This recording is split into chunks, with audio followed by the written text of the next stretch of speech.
Fala pessoal, tudo bem com vocês? Muito prazer, eu sou o professor Teirone Magalhães, sou professor de Filosofia e de Sociologia e o tema da nossa conversa de hoje é a Introdução ao Pensamento Filosófico. Então a gente vai aqui abordar sobre quais são os métodos e objetos da filosofia, o que é a filosofia, o que é uma tese, o que é um problema, o que é uma teoria filosófica.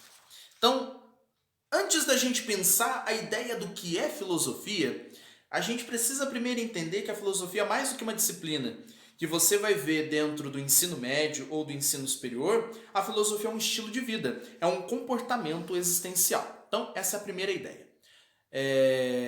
Então, portanto, se a gente pode tentar responder essa pergunta, fique para nós, dentre as muitas possíveis respostas que a gente pode ter, que a filosofia é uma atividade de reflexão, de observação sistemática e permanente sobre a realidade, sobre o conhecimento humano, sobre a sua importância e, por que não, também sobre as suas limitações. Assim como qualquer outra disciplina, a filosofia tem métodos e objetos. Então, qual é o método da filosofia? O método da filosofia, para você que pensa que a filosofia é uma coisa viajada, distante, nossa, né? Não, a filosofia ela trabalha com a lógica. Então, através da lógica, os filósofos vão trabalhar as argumentações, as estruturas como a gente consegue demonstrar sob seu principal objeto, que é os conceitos, que são os conceitos, certo? Então, objeto da filosofia, os conceitos mais abstratos sobre determinado assunto, e o método da filosofia são as argumentações lógicas, a estrutura sistemática que vem dessa área em específico, certo? Problemas e teses.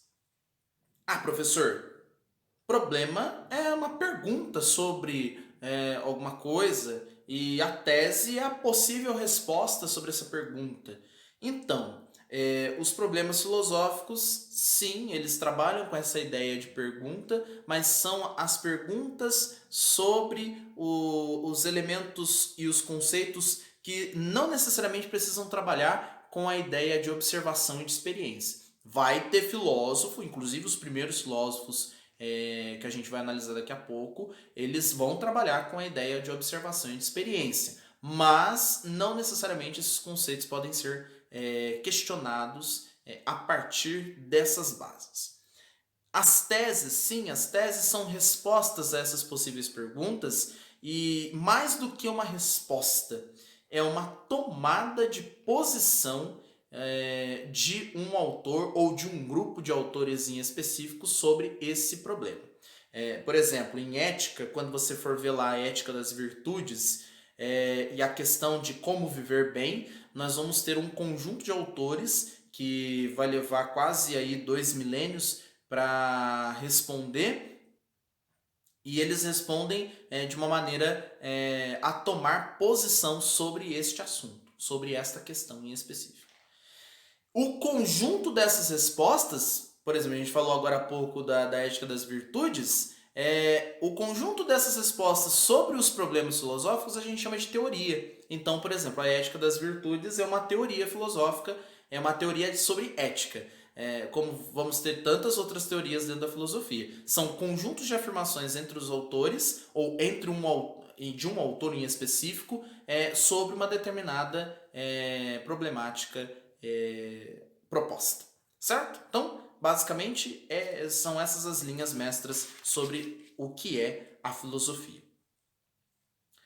A filosofia, ela surge enquanto disciplina num dado período histórico específico, que é a Grécia do século VI.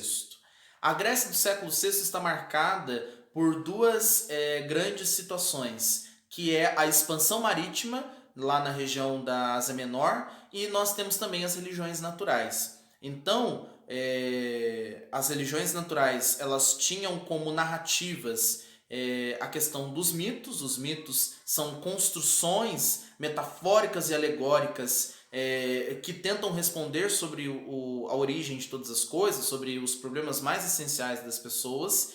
E, por um outro lado, você tem a expansão marítima e, com ela, a invenção da moeda, que já é uma coisa bem abstrata, e também a ascensão de uma pluralidade cultural. Então, esses dois elementos eles vão provocar o nascimento da filosofia enquanto disciplina. Porque este povo que começa a ter contato com novas culturas, que passa a se questionar sobre rotas, sobre as paisagens para, enfim, se chegar a um determinado caminho, esse povo ele não vai mais se contentar com respostas que necessitam da fé, da crença. Então é aí que a filosofia vem como esse rompimento gradual de narrativa para tentar uma reflexão mais sistemática e que possa ser demonstrada, justificável racionalmente. Então, é claro, a linha mestra dos primeiros filósofos está na justificação racional, na observação e, por que não também, na experiência para construir os conceitos. E quais são os três primeiros filósofos? Tales de Mileto, Anaximandro e Anaxímenes. O Tales, com a perspectiva da água, vai dizer que este elemento natural em específico surge todas as coisas. Por outro lado, você tem o Anaximandro, e o Anaximandro ele não trabalha com um elemento natural em específico, ele trabalha com a ideia do aperon, ou indeterminado, que alguns manuais de filosofia vão dizer que é o conjunto dos 4 elementos naturais. Então, o surgimento de todas as coisas está no indeterminado.